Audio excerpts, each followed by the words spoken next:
Welcome back, guys, to the Beyond Condition podcast, the voice of bodybuilding. And we have a new voice with us today, Sean Mcinroy, who is all the way from the other side of the globe. Thank you for coming on today. Thank you very much for having me. I'm actually in the future right now. It is currently Monday. And I know you're in Sunday still, so Yeah, good it's to be always here. it's wild when I have the American guest or Australian. It's like, whoa, we are literally in different time zones. But I'm sure you'd agree, it's really cool to connect with people internationally as well, isn't it? Always, look, I've done a lot of seminars and travel, but work-related travel in the past few years since COVID, since we were able to be free once again and come to the UK every year since, and I really enjoyed it. There's a really good fitness and health and community space within the UK that I really enjoy connecting with, and I think the one of the upsides of social media in general is the ability to connect with people that you would never be able to connect with otherwise, and it does make the world a little bit smaller and more accessible to people like you and I, but also to everyone else, which is I think fantastic. Yeah, yeah, for sure. And actually, the subject being lifting longevity of, Mm, and I feel, this is something that I speak about, longevity of your mental health in this world. When you're looking at social media, who are you following? mm. Who are you putting in your mind? And how does that affect you as a person? Because as you say, it can be so positive, but then you get obviously the negative side to it. Yeah, look, there has been a time in the past where I have, again, I'm just as guilty as anyone else when it comes to falling folly of undeserved comparison to people that I shouldn't be comparing myself to, right? And less so now, but more so in the past, where I'd follow people who initially I found inspirational from a physique standpoint, from a maybe a business standpoint, and then you'd see these people, and then that aspiration or inspiration rather is, turns into uh, undeserved criticism of yourself. Oh, you don't look like that. Excuse me, you're not as successful as that person. And these aren't thoughts that you're like, you're dwelling on too much, but it's enough that, say, for myself at the time, I could catch myself thinking these things. I'm like, what are you doing? What you're doing is just fine. You're making progress, whether it be building muscle, whether it be getting stronger, whether it be business success and whatnot. That is great for where you are. And then I've had to unfollow these pages Yeah. not because they've done anything wrong, but it's because my association with how I was perceiving myself in compared to these people just wasn't healthy mentally. And so that's why I follow very few people, unless I know the person, or I have gotten a good relationship opposed to what I just explained with that person's page, then I won't follow them, right? I might be aware of them and I might look at their stuff every now and then, but it's not something that I make sure I don't spend too much time on. Yeah, yeah. It's what you're filling your head with, in it. And it's that honesty and reflection to go, actually, this isn't serving me. And I remember the days exactly as you described, and you sort of think, oh God, can I unfollow this person? Are they gonna, is something bad gonna happen? It's like they probably won't Mm, even notice, and it's got to be hmm protect your own mental health. And I think that sometimes, we get lost in that. And as you say, comparing to others, etc. And actually, I love your Instagram because it's full of these good vibes. Obviously, Peter, and your hmm mum, and it represents what can be fun about social media. Again, if we try and compare to other people's content and it's stuff that isn't aligning with us authentically, you can get lost in that, hmm can't you? And it's like, who am I? On Instagram. hmm Well, look, to that point, right, there's so much negativity in the world to talk more broadly, but in the social media space, there's so much negativity. The reason being is people know that and they harness that as a tool to get more attention. Negativity spreads like wildfire, a lot quicker, a lot faster, a lot more aggressively than something positive, right? And I've just got no time for it. I'm not negatively inclined. I'm a glass half full kind of guy, a silver linings type of person, right? And so when it comes to uh, putting out content, I think it's important just from a standard that I set for myself. It's like, well, I don't need to maybe use someone else's content and someone having done something that I may not agree with, which I see plenty of online, and then dub over myself or do some sort of, use their content as a means to shit on that person and then say, oh, look what this idiot is doing. I'm superior because I know how to do it better or my method. There's so much of that shit, and it just creates this really toxic, negative environment in what should be a really positively driven pursuit in the health and fitness space, right? And so that's why I like to share what I do, training my mum, training Peter, my own training, just being authentically who I am in trying to put out good informational, educational content. And it's like, well, I don't need to put someone else down, or I don't need to put a negative spin on something or create some dread around, oh, if you don't do this, your spine is going to crumble. It's like, no, it's just like they're being more reasonable with people because at the end of the day, there is so much negativity, as I said, but there's so much resistance and friction and issues that people have to being confident within themselves, but confident in the gym space. And let's not pile more shit onto these people and have to worry about it. Let's provide them with a source of ease and positive direction and let them know that the barrier to entry is a lot lower than they think it is. You don't have to overthink it. You can have fun. You should. If you're not, your shit's broken, right? And it's no more complicated than that. Yeah, yeah. Because even, the depths of the pursuits we do, whether it's bodybuilding, strongman, powerlifting, running, all of these things, they're all going to bring hardship. It's tough when you're Mm, really pursuing something, but you can. And this is why your content it's really good to see because it's like, it just gives a bit of light-hearted because as you said at the start, the world, life is tough. Life is tough.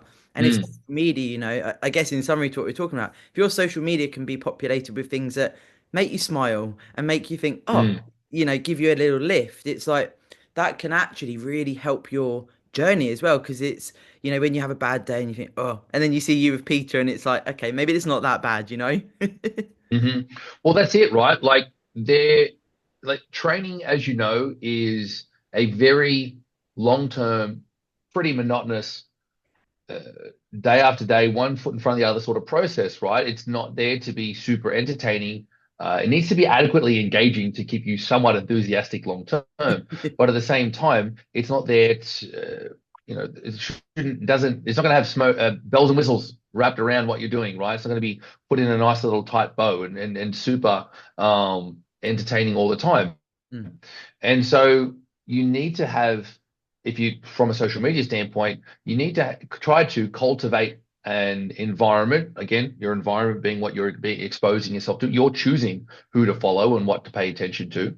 And from that, the algorithm will spit out more of that, right? So you should be looking to cultivate an ecosystem of the social media space that is more conducive to a positive outlook, something that is going to be supportive to your goals, something that has you enthusiastic to train, and whether that be sort of the content that I put out, whether it be the content that anyone puts out that leans more towards being helpful and being supportive and being relatively uplifting and being more positively driven versus people who are very clearly putting out content with a heavy negative bias as a means to then just solely promote themselves because they know that if they have a negative bias on something, it's going to get more engagement because it's going to get more people riled up, more people will comment on it, it's going to be spread to more people.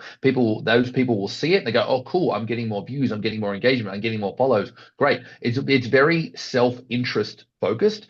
And they're not the types of people that are going to be of value to you because they don't value you. They're putting out content for themselves, not as a means to help you as the audience that's actually giving them attention.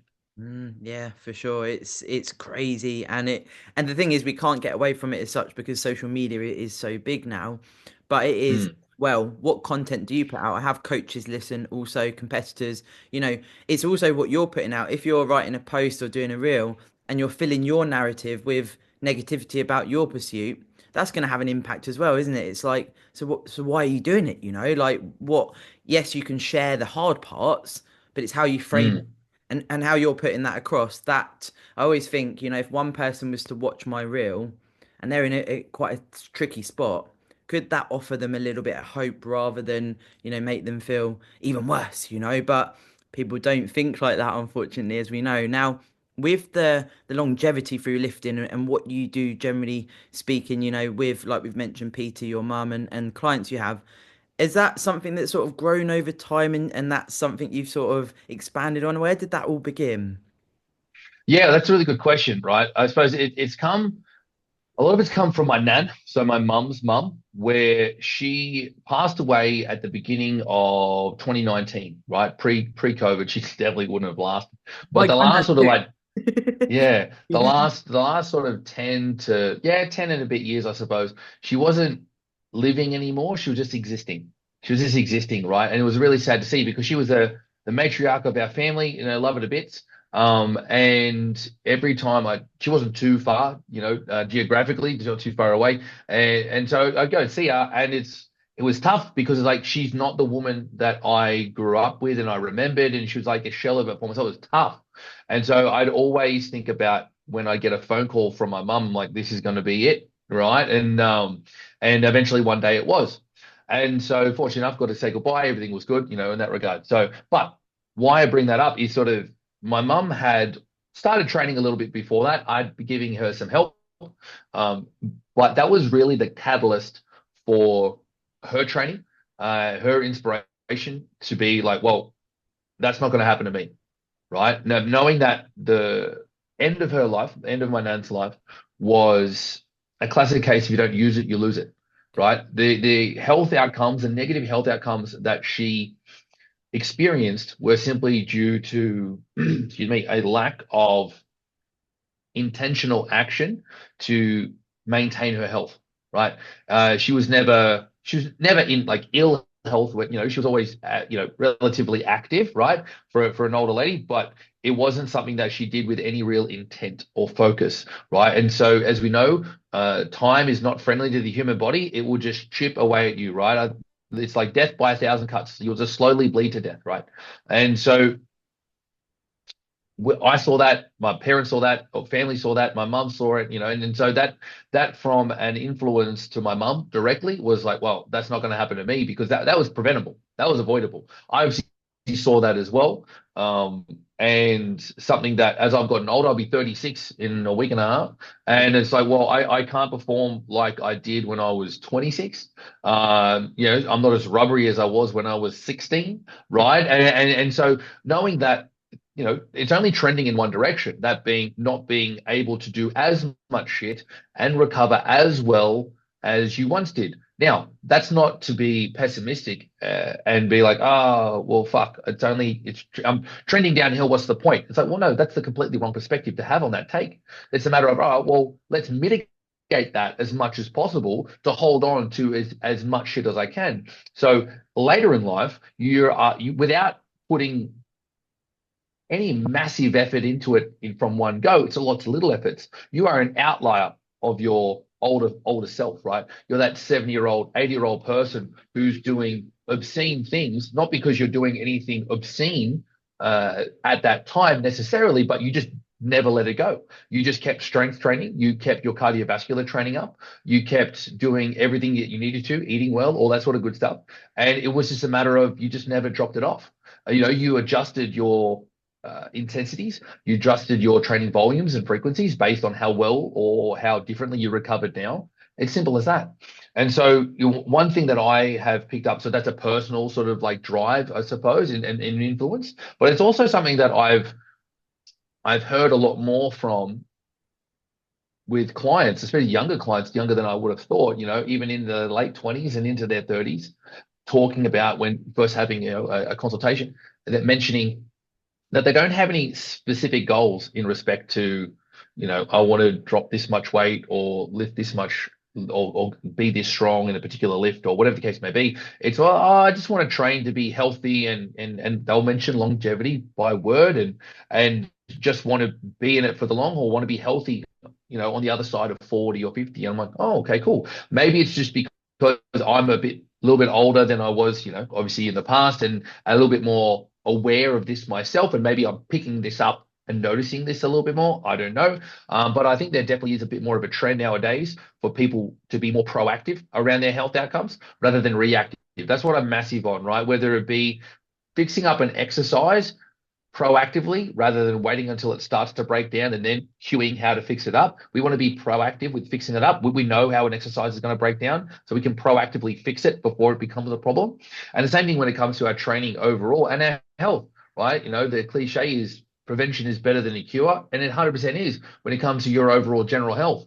You maintain a good degree of training, exercise, whatever form you like, whatever variation you like, whatever keeps you consistent long term, and sprinkle in enough progress within your programming to help nudge you along the way. And as time passes and the version of yourself that would have been had you not been doing such things starts to, the difference between those two versions of yourself, that who puts in a little bit of work today, tomorrow, next week, next month, and so on, you start to just keep going up and up and up and up and up in terms of capabilities and whatnot, and maintaining so much more than the version of yourself that kind of goes, well, I'm 45, I'm 50, I'm 60, etc. It's like, oh, I just accept the fact that my knees hurt. Just accept the fact that I can't go up the stairs without using the hand railing. Except that I can't really get down and up and down off the ground with ease, or if at all, right? It's like, no, that's not something that you have to accept.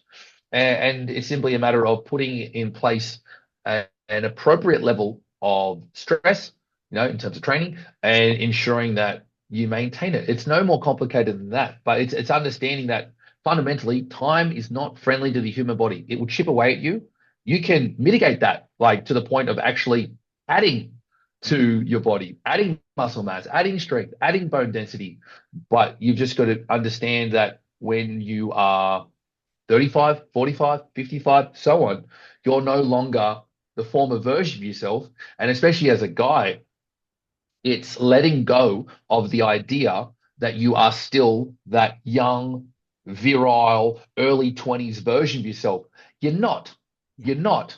And so don't try to push a square peg through a round hole. Understand that you can't do what you used to be able to do, and you're not as capable, that you don't recover as well. That's cool. That's cool. But you can still be the best version of yourself you can be for where you are now. And there's no reason why you shouldn't be. I love that. It's the acknowledgement, isn't it? I think that sometimes we forget that we can just be honest that things are getting a bit harder. Like I agree with you totally. When I first got into bodybuilding compared to now, it is harder on my body. So Mm, appropriately, as you say, you put recovery in process and things like this. But again, as well, I don't know if you come across this, and of course we educate our clients and people, but it's like, where do I fit the recovery? I've got all these other things with bodybuilding in particular to do. And I think that sometimes, and again, I don't know if you come across it, it's almost like the boring part, but actually learning to sort of love that. Like I love my yoga and stuff every day, but sometimes that's a bit of a process as well, if you know what I mean. mm. Well, look, when it comes to recovery, I think people look too much on the symptoms rather than the root cause, right? Right. So nothing wrong with yoga. I like yoga. I did that for a number of years ago, and it really helped to open my eyes to a number of shortcomings that I had, which was really insightful and very helpful to me. And I still utilize a lot of what I learned from that time. Mm.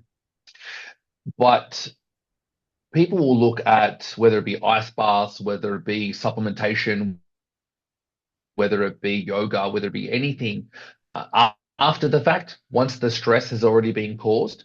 And we would rather look at adjusting the stress in the first place based on where you are, what progress you've achieved, and the state of your current ability to recover from it, right? So as you make progress, you can just keep layering progress over time.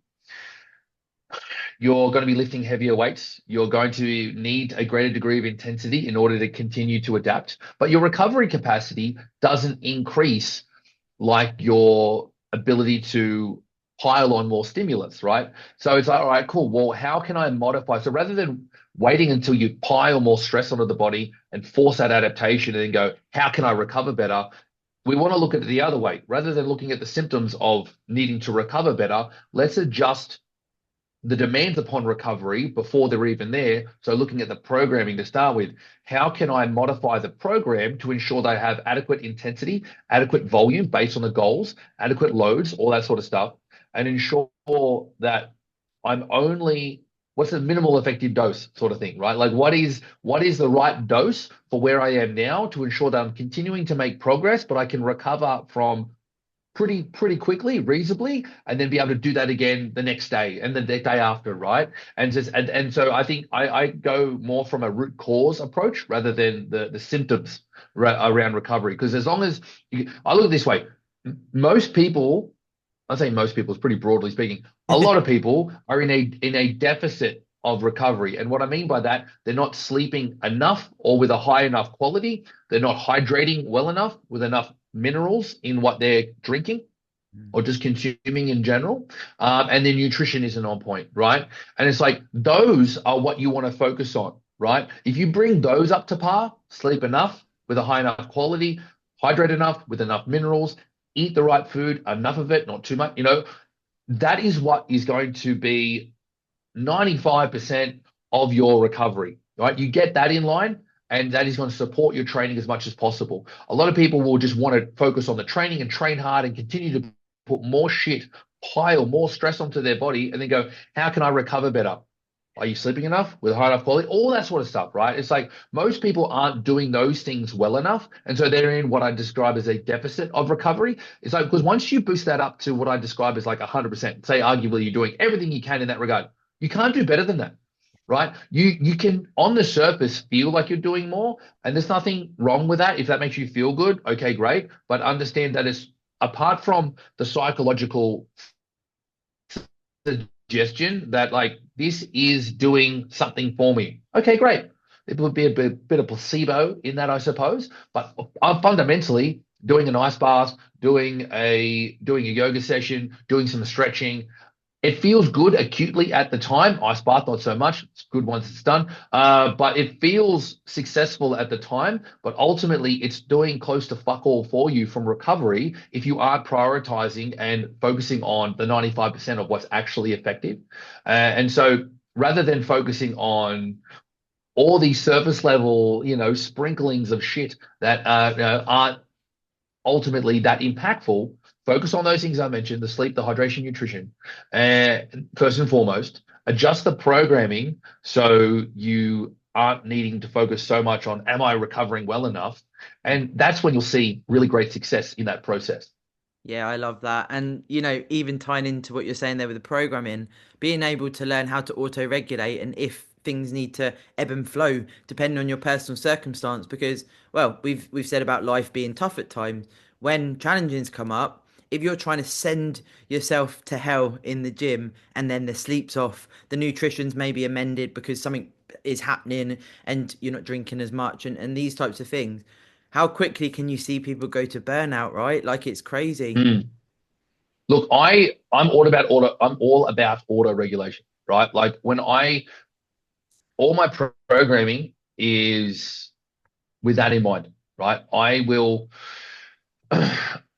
anytime that I'm talking to a client about what they're doing and how they're doing it, I'm prompting them to understand that you will feel different on any given day, especially if you are a female, and you're menstruating. Okay, so you're premenopausal, and you're going through your luteal phase, your pre-period, and you are pushing shit uphill. And so it's like you need to understand that your capacity for stress tolerance is going to be less. Everything's going to feel more difficult. You're going to be less enthusiastic.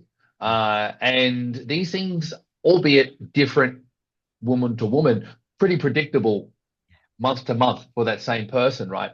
And so it's like, all right, cool. If you don't have the undulation within your approach, you're doing yourself a great disservice, right? You're trying to force a square peg through a round hole, and you're just going to be dissatisfied with your progress because you're not appropriately taking on all the important considerations that will influence what your performance will be. And it creates this unnecessarily high standard of expectation when you were never going to do that on that day, right? And it's like, well, we still want to follow the program that has been prescribed relative to your goals, X amount of reps, X amount of sets, certain tempo, etc., certain exercises, but we need to undulate and moderate your expectations with intensity. So how hard you can train, for how much load, how close to failure, with how much volume, all these sort of interconnecting training variables, and understand that it's only through enough time passing and you paying attention to these that you become more sensitive and more aware to how to undulate your training. But it's important from a coaching standpoint to teach someone what that actually means and how to understand their own body. It sounds almost too simple, like, or like, how do I understand my own body? It's like, well, what do you mean? Listen to your body. But people, your body is speaking a language in which you don't yet understand, right? And then that's the thing. Like what I see with coaching, the irony with coaching as a coach trying to help people, it's the people that need the help the most that have no idea that they need help because they know so little about what they're doing. They don't understand how little they know. And so they go to the gym and they'll just do some shit that they got told to do, or they follow a program without sort of any guidance or progression or whatever, and then have this expectation that every week they'll just lift a little bit more, do a few more reps. And when you've got newbie gains, you'll get that. All right, happy days. And once they dry up relatively quickly, and that standard that was pretty low was able to get you gains, but you would have thrown anything at the wall and it would have stuck. And all of a sudden it's like, oh, what do I do now? Or like you have a bad day, or you're feeling a bit, shit for whatever reason, or whatever the case may be, you didn't sleep too well. We're talking about sleep, right? And then your performance slumps, and you've got no idea what that means. You think you've failed, and it's like, no, it's all part of the process, right? And I suppose that's why, see, coaching clients and educating people is such an important part of the process, because unless you get taught that, how the fuck are you supposed to know? Because you're going to have these very surface level expectations of just continued progress in some sort of linear fashion. And unfortunately, it doesn't work like that. Yeah, for sure. And also as well, it's being able to understand what progressive overload is, right? Because there's this sort of like, as you've mentioned there, there's this almost assumption that it's like load. So progressive overload is like, Mm, well, if it's just load, then I'd be lifting, 1,000 kilogram deadlifts, and it's not attainable. So how do we look at progressive overload? And I'm sure you'll resonate with this. With clients I work on, like, okay, so progressive overload, could that be your intention from the lift? Could that be your mm, muscle mind connection? Could it be that actually we work on your sleep a bit more, and then you feel better in the gym, and then the likelihood of progression is going to continue? And it's those little things that often with the sort of maybe copy and paste or just downloading from Google or whatever, like you say, how do you know what that is aside from load mm. and reps? Hmm.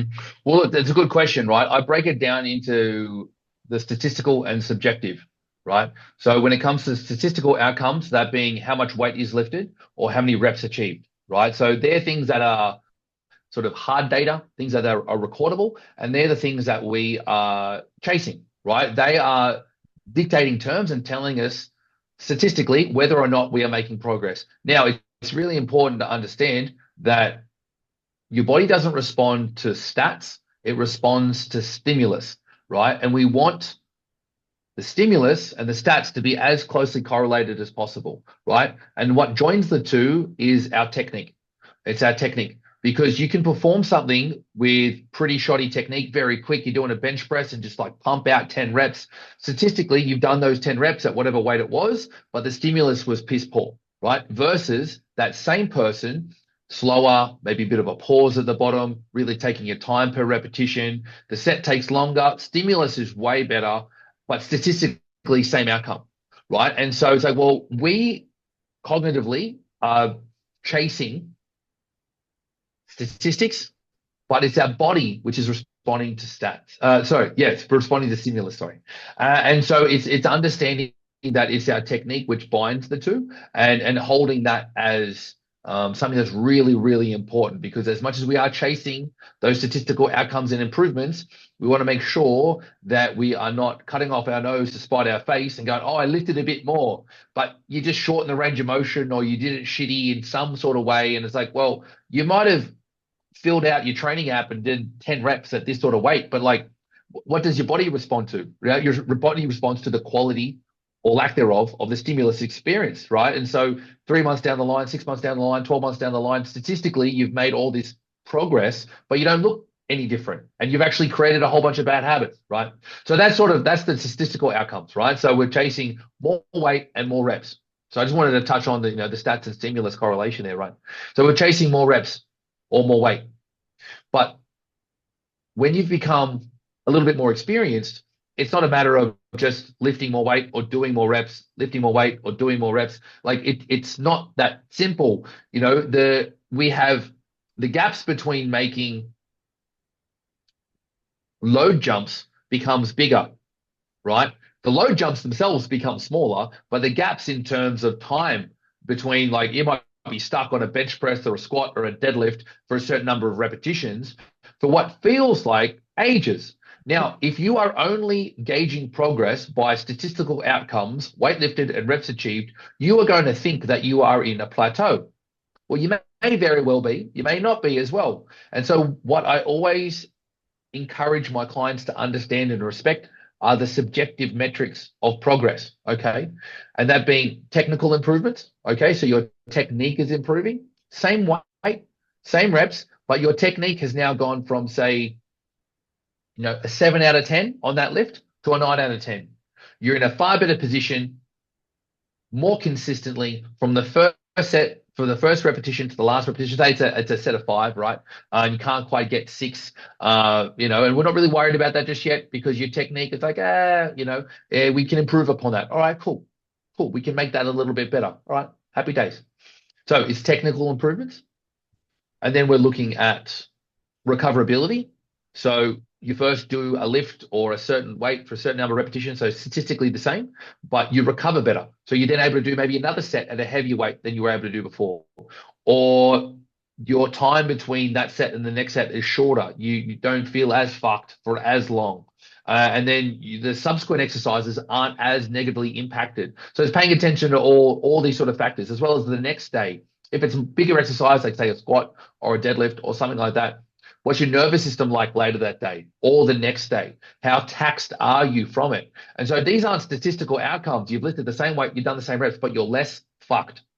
That's a win, right? And usually these subjective metrics are correlated with one another. Usually there's a technique improvement, you recover better, all these sort of things. And lastly, it's this perception of difficulty, right? So something doesn't feel as difficult, right? And so say you do something for the first time, or, reach a new PR, whatever it is, it's 5 reps on a certain lift, and your technique isn't as good as it could be. All right, we want to improve that. Your recoverability is reasonable. You've been hammered from that. You're pretty fucked. Okay, cool. It's understandable. You maxed out on it. And your perception of difficulty was an 11 out of 10. All right, cool. Well, before we put more weight on the bar, before we even think about it, let's improve those values. Let's improve the quality of the technique. Let's improve how quickly and how well you respond recovery-wise to doing another set, next exercise, etc. And let's try to improve how hard it felt to you, which means you will sit at that weight and those reps or thereabouts for a period of time, maybe a few weeks, depends if you're more experienced, maybe a little bit longer. And then you make that weight, you make that volume your bitch, right? Because at the moment, it's made you its bitch, right? Because you've only just scraped across the line. You've only just, you lifted it, but it owned you, okay? If you were in prison, you'd be holding its pocket, right? You're the little bitch in that situation, right? And so you need to flip the script and be the other way around. The only way to do so is to work on those 3 subjective metrics. I suppose the last one as well is confidence, right? But confidence is sort of an accumulation of those 3, right? It's like they go hand in hand. You get those 3, you become confident, right? And it's confidence which is really going to drive your ability to successfully move on to the next weight, or do a few more reps, whatever that sort of progress is, whether you go up in weight or go up in reps, whatever it is. It's your confidence which will help boost you in that direction and be able to apply yourself the same way that you had at a lighter load, and the same way you need to be potentially successful at that new weight. Love that. I love the confidence spin as well because I mean, you lift pretty heavy, Sean. I've seen some of your Instagram posts, and that feeling you get when you nail a lift. It's like you're a super person, right? You're like, shit, I've owned that, and Hmm. also self-empowerment and commitment to the pursuit, whatever discipline underneath, under the weight training umbrella, as it were. It's like having enjoyment in that sense as well, and that confidence and what that can bring into your own life. I'm sure you have clients that are like, wow, since I've been weight training, I'm more confident at work. I'm So that's Hmm. longevity of life as well, right? In your personal life. Look, absolutely. I think training in general is a great parallel for progress in life, right? And a lot of people will look at training too simply, in my eyes, and which is fine. Okay, each to their own.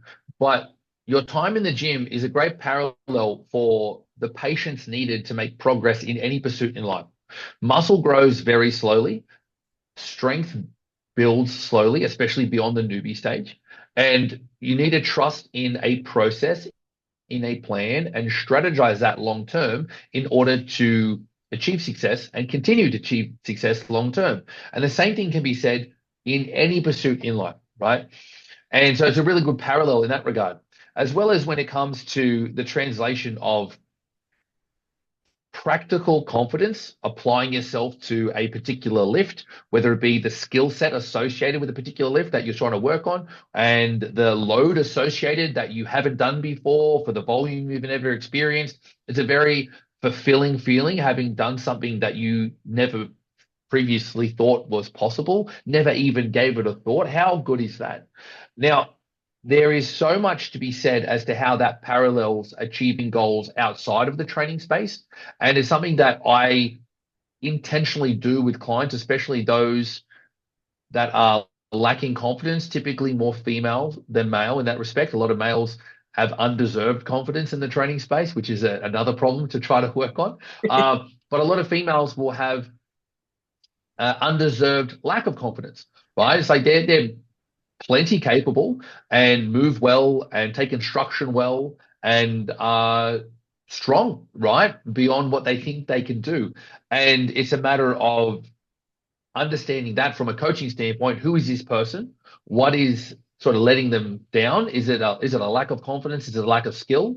Is it a mobility issue? Is it what sort of limitations are we dealing with that will allow me to sort of interface with that person as effectively as possible to know how I need to coach that person? Because I'm still going to get them to deadlift and squat and lunge and push and press and whatever, do the same exercises I would anyone else, but how do I need to communicate those exercises and how do I need to coach that person to be as effective in the gym space when I'm not there? And especially nowadays, because I'm working remotely with people and I'm online predominantly versus face to face, a little bit of in-face stuff, but it's predominantly online. And so it's the way in which I communicate with my clients and sort of the people on social media more broadly to help them understand and be as confident as possible as quickly as they can be, because it's your confidence associated with what you're doing which will allow you to commit what's to what you're doing.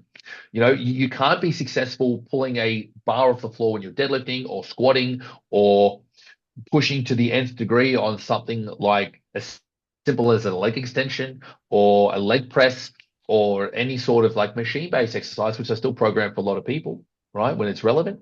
And it's like you need to be confident with what you're doing, that the feeling associated, albeit very uncomfortable, acutely on muscles you're trying to target, is actually the desired outcome because you've sold them into the value of training hard, why training hard is really important, what that actually means from a tangible experience. What does training hard actually mean? And it's confidence in the whole process, confidence in you as the coach. And again, confidence, talking about that is like underpins success. You can't be successful in any pursuit unless you're confident in what you're doing. Even if you have to almost, I think sometimes practice that first and blag it a little bit sometimes and just, and when I used to deadlift a lot more earlier on, it was like when I was building up to my 1 rep max, I'd be like nearly crying the night before, Sean. I'd be in bed thinking, "Oh my God." And you know, I was really getting into it, but it gave me that insight into more of the powerlifting side of things. And you know, Mm, that sense of pride that you've mentioned, you know, it makes you think, well, I'm gonna go for that job promotion. I'm gonna, you know, do certain things in my personal life. mm, And I think that sometimes we sort of can forget that if we're able to just practice that a little bit, maybe blag it a little bit to a certain degree, not with technique, but you know, go in there. mm, I'm gonna own this, even though I'm not 100% sure. I'm still gonna throw hmm. myself in. And it's that discomfort, isn't it? You know, everyone says push into discomfort, but I think sometimes what is discomfort? Like how do we Mm. attain that, you know, when you're like you say, lacking self-confidence and things like that. And the gym offers that almost gateway, doesn't it, to go, oh, maybe I can be good at this. Well, yeah, that's exactly right. Like I said, the gym is an environment which provides you with the ability to develop confidence and skills for the real world in a far more tangible and tactile way, right? You know, if you want to become more, more confident as a version of yourself in the workplace, just walking the streets, in any capacity, in any way, or any ecosystem outside of the gym space, the gym has the potential. It's not a cure-all by any stretch of the imagination, but it does allow you a very tactile and practical use of yourself and the way in which that translates into confidence and capabilities and has influences outside of the gym space is for some people potentially really, really significant. And the way in which it does so, which is why I like it so much, is that it has that sort of influence without people realizing it, which is great. So you don't have to work on you know, building confidence outside of the gym space. How do I become more confident in the workplace?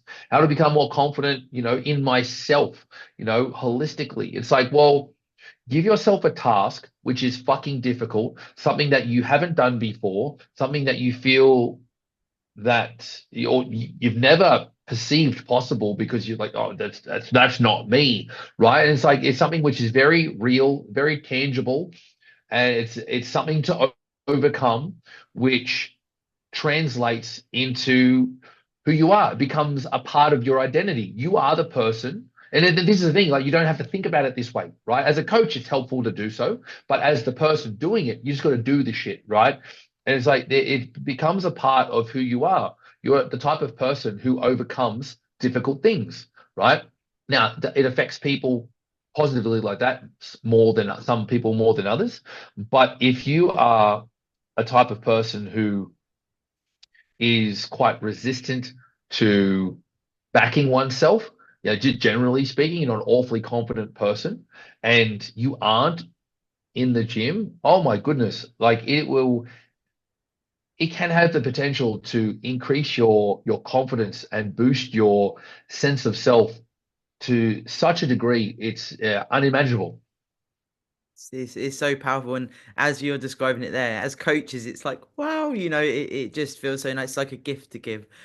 You also as well mentioned CNS, and of course, you know, when you are pursuing heavier lifts and going down that route, I know myself from the previous work, and even now, even though I've learned to auto regulate, recover, etc. When you do your bigger lift, so when you're going to go in and really pursue, you know, a PR or etc., and you do face that CNS attack, I call it CNS attack after, is there certain things that you've built over time that's almost like a routine, or do you just do this every day, or is there certain things you would sort of build around if you were going for a big lift, as it were? Um, well, again, I've become very adapted to what that stress feels like on my body. And it is a matter of understanding that from an auto regulation standpoint, if I was going for a PR, the stars have to align, right? And I can do everything in my power from a sleep, recovery, hydration, nutrition, maybe taking the day off beforehand, training wise, if I'm really trying to dial in on something, if I found that that has been a successful method and you only learn through trial and error, and it's like, oh, cool, I perform better when I have the day off, which makes perfect sense. But at the same time, that's not necessarily as impactful for everyone. All right, cool. And with an overall training program, maybe you don't want to sacrifice that day. Okay, cool, whatever. And so it's a matter of ensuring that I'm ticking all the boxes that I can beforehand in that regard. One, from a practical capability standpoint, that I have done everything from a physical standpoint to prepare myself the best I can, but also mentally as well, knowing that I'm going to take on something which is incredibly demanding, and I don't want to have any thought within my head that second guesses whether or not I did everything possible to put myself in the best position to be as successful as I want to be. Now, that's all well and good. I might tick all those boxes. And on that day, I might feel okay, but then the weight's feeling 150% heavier. It's like, oh, okay. So being a strong dude, I'm having to take a lot of progressive jumps to get to, my top end load, say it's a squat, right? And so I'm doing a lot of progressive jumps, and I've built a lot of sensitivity as to how difficult and how a particular load will feel as I'm making those progressive jumps. So as much as I might want to get somewhere, I also am mature enough in my training age not to force something that isn't there if it's not going to be there on that day. And understanding if I want to get to a certain load, maybe it's a 1 rep max or a 3 or whatever sort of goal I've set my sights on for that day. It's a matter of understanding that if it's not there, it's not there. And all right, cool. Well, what can I do? Because it could be a matter of maybe my top end central nervous system capacity for a 1 rep max just isn't there that day. But I could probably just, shave a bit off the top, and then like maybe I'll do a set of 5, because that's still going to be, pretty heavy, or maybe a 3 or whatever it might be. It's like, it's that real acute peak of CNS that I just maybe don't have that day. And you got to make a judgment call on the day. And it's like, is it there? You got to take a bit of a knock to the ego. All right, cool. And then think after the fact, could I have done something better beforehand, all the boxes I said that I ticked, maybe I didn't do this as well, or maybe it's, oh, okay, I did this a little bit differently to what I'd done last time. Then the last time I was in a better position. Okay, cool. But it's also important not to overthink it too much at the same time, right? And so for me, it's just looking at all the considerations that will influence, even to a small degree, whether or not I'll be as successful as possible with a big lift that I've got to undertake. And also, because I don't want to hurt myself, live to fight another day, sort of thing. And so, all right, cool. What can I do in the moment, but within the training session itself, to sort of maybe bring the expectations down on that day, undulate it, because ultimately it's the CNS that needs to be carried through. And if it's not there, it's not there. I feel like as well, CNS, people sort of underestimate. I almost call it a life battery, when I'm talking on check-ins, etc., where it's like, even the stresses, the family stresses or the work life stresses or things like this, that can accumulate to you not be having that readiness to get the lift or perform as you would. And again, it's like that, I guess. And I thought of that because you said maturity, the emotional maturity to go, today's not the day I'm going to do that. Shelf the ego. Let's do a training session. Let's still try and stimulate and have a good Mm, session, but not allow, because it's very easy in this space, isn't it, to think I'm not, I don't need to worry with these human feelings. I don't need to worry about all that mm, fuckload of stress in my personal life. The gym is my place. And what's the likelihood of potential of the injury, catching illness and all of these things? And mm, I feel like that's a mature way of when, the longevity, you mature, mm. you know? Well, it's also, I suppose, just understanding how the body functions, right? And the interplay of, uh, you know, functionality of the body, and it's like, if you are highly stressed, or at least on that particular day, for instance, you've had an argument with your partner, or you're stressed out from work, whatever the case may be, and then the gym is your refuge. All right, cool, that's good, but understand that you are already in a very heightened, stressed out state. And so it's probably not a great idea to just really jack your nervous system with some really intense stuff. One, on the back end of it, you're probably not going to respond awfully well to it. You might run yourself into the ground. But also at the same time, you're already at a headspace and a nervous system sort of capacity, which is unlikely going to respond to that peak demand that you needed to. You're going to be distracted by whatever you've been stressed out by. So mentally, you're not going to be dialed in and focused on what you should be focused in on. And from a recovery standpoint, you're just piling more shit onto a system that's already operating like this. Your nervous system is already operating like this. But it's these sensitivities that when you are less experienced and less understanding of the interplay of how the body functions, then you're not going to see that, right? Again, you don't know you don't understand the language that your body is talking to you. And, you might as well be speaking a completely foreign language. People talk about you're listening to your body, but most people don't speak the language that the body is speaking to them, right? They don't know how to interpret what's being said or what's being felt. And that's why sort of, talking as a coach, right?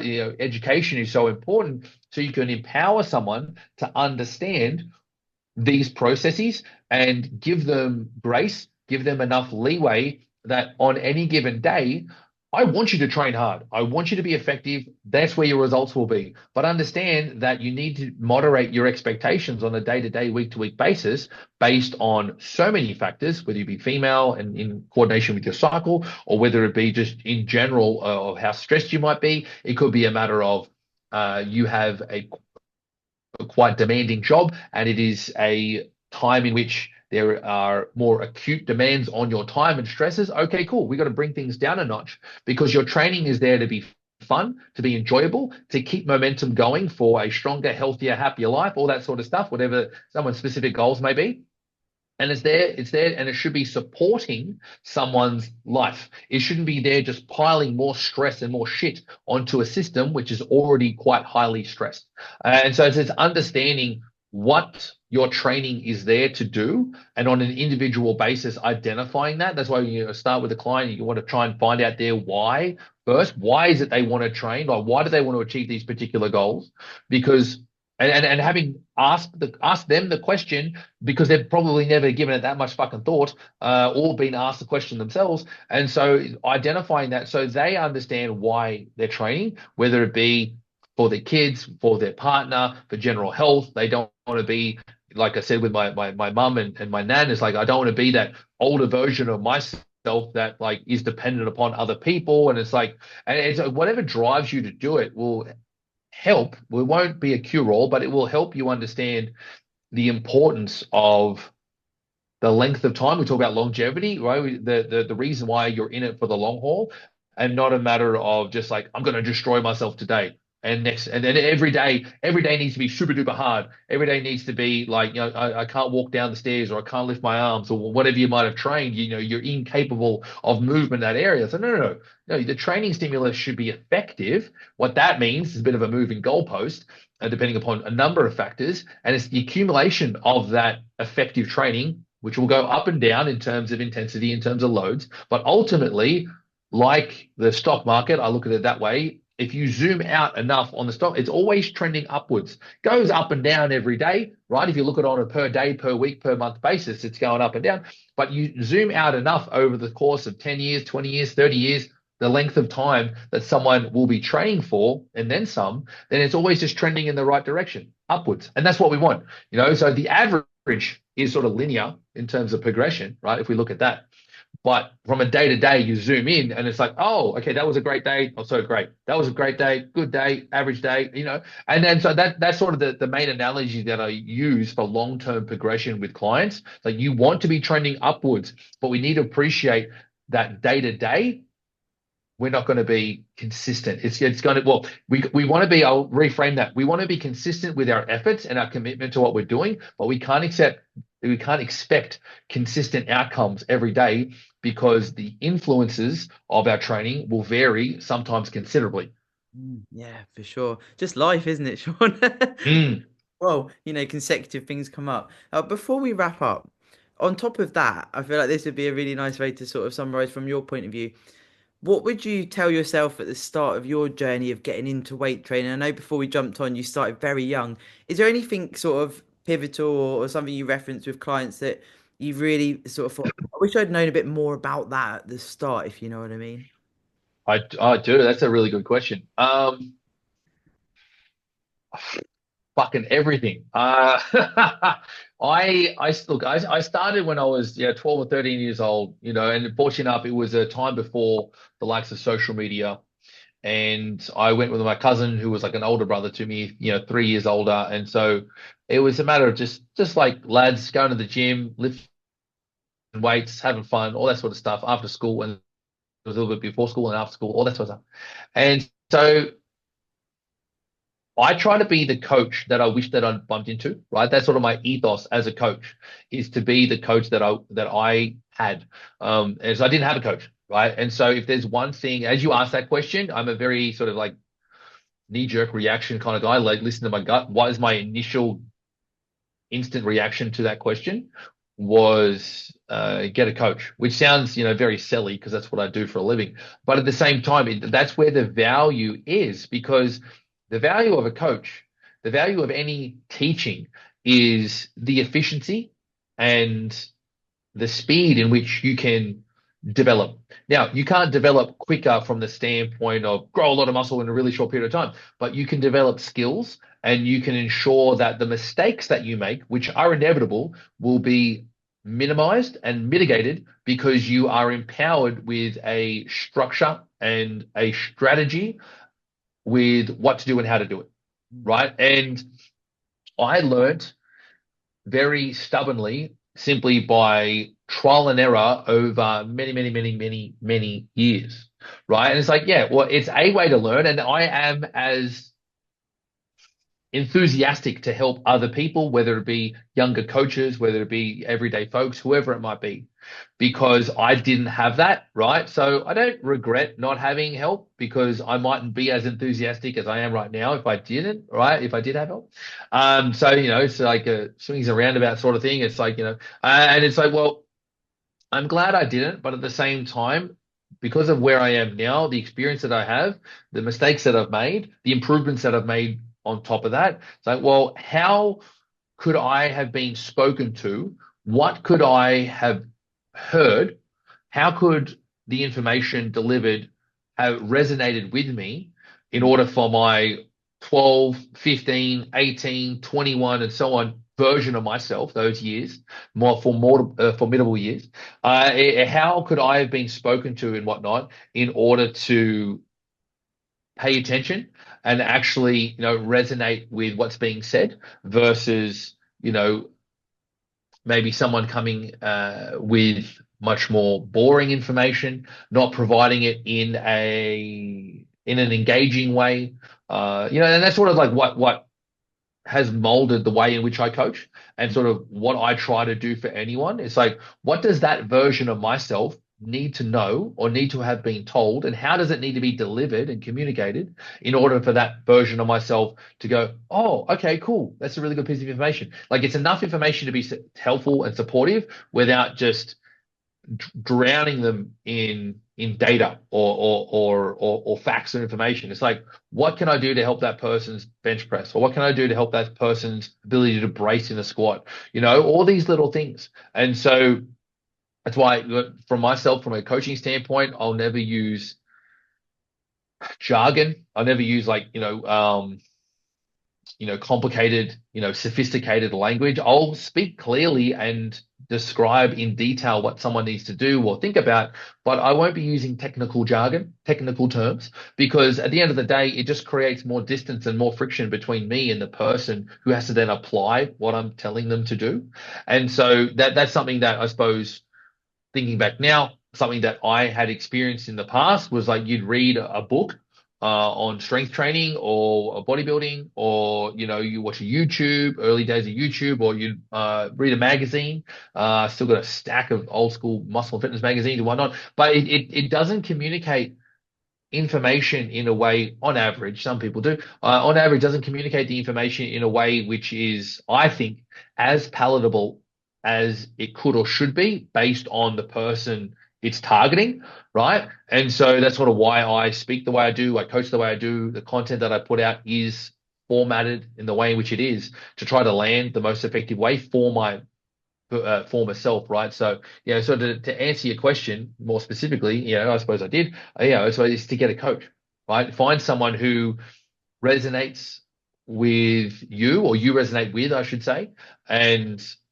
ensure that they have your best interests at heart, not someone who is putting out content. Again, social media is going to be the way in which sort of people see this, I suppose, but also the way in which people sort of get information nowadays, which is fine. Just understand the difference, or try to understand the difference between people who are putting out information as a means to position themselves as the man or the woman, as the authority, which is fine to a degree, but understand, try to read between the lines. Is the way in which they're talking and their overall demeanor to be acutely helpful to what you're struggling with, or is the vibe that they're putting out kind of like this person seems like they're doing this for themselves as a means to be someone, right?